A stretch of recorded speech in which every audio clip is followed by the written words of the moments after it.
In this example I will show you how to create circles.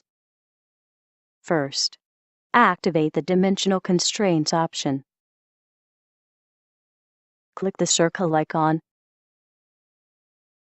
The Sketch Tools toolbar now displays values for defining the circle. Type in the Sketcher Tools toolbar for the circle center, h equals 30 and v equals 30. Then press Enter each time. Now, type r equals 20 and press Enter. Constraints are similarly assigned to the circle.